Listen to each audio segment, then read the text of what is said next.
बढ़ते हैं आगे। आदमपुर उपचुनाव के बीच सीएम ने संवाद किया है। संवाद बारीकी से युवाओं से बातचीत भी की है। मनोहर लाल की बातचीत के जरिए तमाम मुद्दों पर उन्होंने अपनी बात रखी।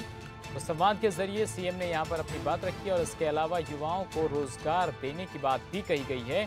युवाओं की जमकर तारीफ की है। सीएम के जवाब में जो बातें कही गई हैं उससे युवा भी संतुष्ट नजर आए। तो यह अहम जानकारी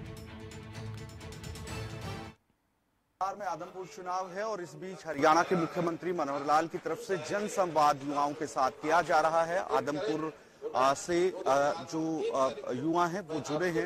हरियाणा के मुख्यमंत्री की तरफ से सीधी अपील जो है वो युवाओं से की जा रही है।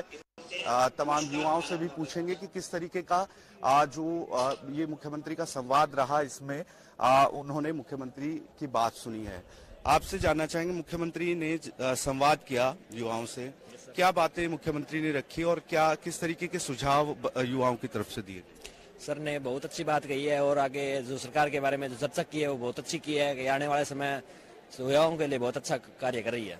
आप लोगों के भी कुछ सुझाव थे या जो युवाओं की तरफ से सुझाव रखे गए मुख्यमंत्री के सामने, उन्हें किस तरीके से देखते, क्या चीजें ऐसी लगती है जो होनी चाहिए? सर ने बहुत बच्चों के क्वेश्चन थे, युवाओं के क्वेश्चन थे, उनको कहा है कि आचार संहिता के बाद उनका काम है हो जाएगा और हमारा भी क्वेश्चन था लेकिन हम नहीं पूछ पाए। फिर हम आपके माध्यम से सरकार से हम पूछना चाहते हैं कि हमारे गांव के लिए एक खेल स्टेडियम और एक नर्सरी की सुविधा करवाएं। हमारा गांव सुदलपुर है सर। सुदलपुर एक बहुत ही ऐतिहासिक गांव है जहां से बच्चे अब फुटबॉल टीम में भी एक लड़की खेल रही है। आज अग्निवीर का रिजल्ट आया, उसमें 4 बच्चे सिलेक्ट हुए हैं सर। तो हम सरकार से यही आग्रह करते हैं कि हमारे गांव की तरफ भी थोड़ा देखिए। आप बताएंगे किस तरीके की बात जो है वो मुख्यमंत्री की तरफ से रखी गई और क्या सुझाव आप लोग देना चाहते थे? बहुत अच्छा संवाद रहा मुख्यमंत्री जी का युवाओं के साथ और इसमें मुख्यमंत्री जी ने युवाओं के लिए जो पॉलिसीज है उनके बारे में बताया और आगामी चुनाव के लिए वोटिंग के लिए अपील की है। उसका हम यही चाहते हैं कि ज्यादा से ज्यादा युवा मुख्यमंत्री जी का बात को ध्यान में रखते हुए सहयोग करेंगे। कुछ ऐसे भी सुझाव थे आपके या सवाल थे जो पूछना चाहते थे मुख्यमंत्री से? जैसे इन्होंने कहा कि खेल स्टेडियम की एक बात है, खेलों के मैदान होने चाहिए युवाओं। हमारे योगशाला के लिए सुझाव था जो कि ऑलरेडी उन्होंने अपने वक्तव्य में शामिल कर लिया, तो उसी से हम संतुष्ट हैं। जो योग टीचर के लिए बताया, हमारे गाँव में योगशाला है, उसके अंदर टीचर वगैरह नहीं है और उसका कंस्ट्रक्शन के उसके कमरे वगैरह बनवाने के लिए वो ऑलरेडी ये बोल रहे हैं तो हो जाएगा। और कुछ और सुझाव भी युवाओं की तरफ से दिए गए थे, उन तमाम सुझावों को किस तरीके से देखते हैं जो मुख्यमंत्री के सामने सवाल कुछ रखे गए? वो अच्छे सुझाव थे, सभी ने पर्सनली सुझाव नहीं थे, सभी के लेके कॉमन सुझाव थे, व्यक्तिगत सुझाव नहीं थे और उनके उत्तर से हम बहुत संतुष्ट हैं।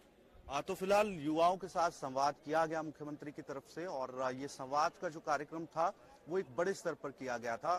आदमपुर से अलग अलग जगहों से युवा जुड़े थे और इस पूरे संवाद कार्यक्रम का जो आयोजन है वो जवाहर यादव जी की तरफ से गया था। उनसे भी जानते हैं। जवाहर जी, एक संवाद आज हुआ, युवाओं ने मुख्यमंत्री तक अपनी बात रखी, किस तरीके से देखते हैं आप ये जो संवाद हुआ, कितने सार्थक नतीजे और जो मुद्दे रखे गए उनका हल निकलेगा?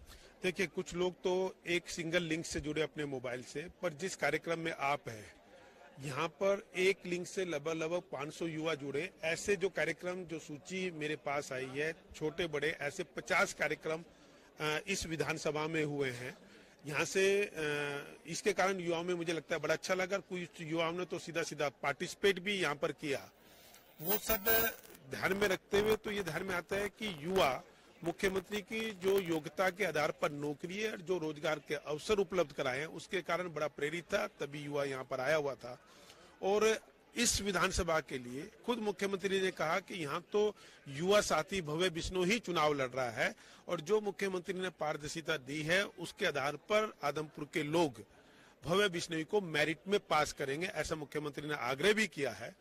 और मुझे लगता है कि मुख्यमंत्री मनोहर लाल ने पिछले 8 साल में आदमपुर विधानसभा में 600 करोड़ रुपए से अधिक का विकास इस क्षेत्र में किया है। परंतु जो हुड्डा साहब का 9.5 साल का कार्यकाल था, जिसमें उन्होंने भजनलाल जी के कारण इस परिवार की अनदेखी की, इस क्षेत्र की अनदेखी की थी, मुझे लगता है भव्य बिश्नोई माननीय मुख्यमंत्री के जो 600 करोड़ रुपए हैं 2 साल में, जो उस समय भेदभाव हुआ था हुड्डा साहब के द्वारा, उसको भी खत्म करा के और मुख्य धारा में और तेजी से आदमपुर आगे बढ़ेगा। हमने देखा कि कुछ युवा खेल मैदान से भी जुड़े थे और उन युवाओं की तरफ से भी कुछ सुझाव रखे गए। मुख्यमंत्री को भी बुलाना चाहते थे, वो चाहते थे मुख्यमंत्री खुद आए। हालांकि मुख्यमंत्री की तरफ से कहा गया कि वो 1 तारीख को आएंगे यहाँ पर। कुछ डिमांड्स भी थी, जैसे कि खेल मैदान को लेकर और भी कुछ डिमांड्स युवाओं की तरफ से रखी गई।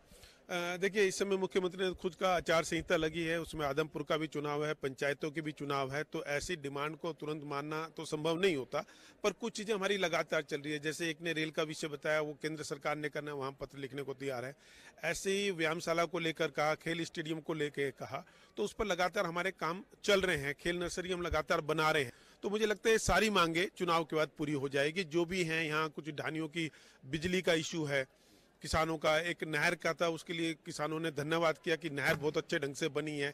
ऐसी और चीजें मांगते हैं, परंतु आचार संहिता के कारण वो हम नहीं कर पा रहे हैं। पर मुख्यमंत्री मानते हैं कि पूरा हरियाणा एक है, इसके कारण उन्होंने 600 करोड़ रुपए लगाए हैं इसके ऊपर, आदमपुर विधानसभा के ऊपर।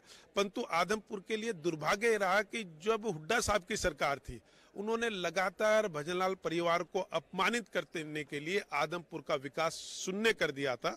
उस कमी को भी भव्य बिश्नोई और माननीय मुख्यमंत्री पूरा करेंगे। धन्यवाद। तो यहाँ पर जवाहर यादव थे और तमाम युवाओं से भी हमने बात की। कई सुझाव जो है वो मुख्यमंत्री के सामने रखे गए, जिसमें खेल स्टेडियम की भी बात थी, रेलवे स्टेशन की बात थी, इसके अलावा व्यायामशालाओं की बात जो है वो युवाओं की तरफ से मुख्यमंत्री के समक्ष रखी गई हैं। हालांकि चुनाव आचार संहिता अभी लागू है, कोई भी घोषणा नहीं की जा सकती है, लेकिन जवाहर यादव ये कहते जरूर नजर आ रहे हैं कि इसके बाद तमाम जो सुझाव और डिमांड्स रखी गई हैं उन्हें सरकार की तरफ से पूरा किया जाएगा। खबर फास्ट के लिए हिसार से वीडियो जर्नलिस्ट अश्विनी के साथ अनिल कुमार। और चलिए